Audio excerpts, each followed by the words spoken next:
आता आपण आलो आहोत कोकणामध्ये. कोकणामध्ये आम्ही आमच्या गावी आलो आहोत आणि प्रत्येक गावामध्ये एक देवीचं मंदिर असते. ती मंदिर ते देवी त्या आसपासच्या परिसराचं राखण करते, तिकडे समज आहे. असं मी माझ्या गावामध्ये आलो आहे आणि या मंदिरामध्ये आमच्या हे बघा साईडनं अशी नदी आहे. म्हणजे नदी किनारी कशी मंदिरं असतात आणि मंदिर नवसाला पावते देवी असं या ठिकाणी आहे.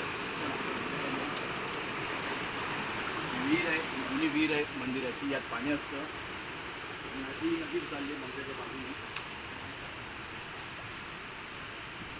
आता आता आपल्याला देवळात जायचं आहे ना, मग आपण हातपाय धुवायचे. हातपाय धुवायची व्यवस्था जी नदीमध्ये आहे.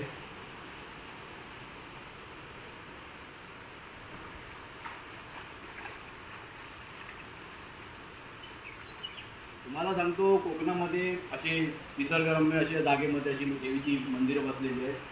ही देवीचं नाव श्रावणेकरी देवी असं या देवीचं नाव बोलतात. देवीचं नाव आहे श्रावणेकरी मंदिर. अगदी प्रख्यात असं मंदिर आहे. नवसाला ही देवी पावते असं या देवीचं वैशिष्ट्य आहे. देवीचं स्वयंभू मूर्ती आहे देवीची. अशी मंदिरं कोकणामध्ये प्रत्येक ठिकाणी असतात. हे स्वयंभू मंदिर आहे या ठिकाणी, निसर्गाच्या अशा वातावरणामध्ये मंदिर आहे. ही देवी हा जो परिसर आहे या सर्व परिसराची राखण करते असं या इकडचं ग्रामस्थांचं म्हणणं आहे. तसंच या देवीला कौल लावतात. तुमचं एखादं काम होणार असेल किंवा नसेल या देवीला कौल लावतात आणि देवीने कौल दिला की ते काम 100% होते असं इकडे ग्रामस्थांची आहे आणि मला सुद्धा त्याचा अनुभव आहे. तर अशा ठिकाणी निसर्गरम्य कोकणामध्ये अशी देवीची मंदिर आहेत, देवस्थान आहेत.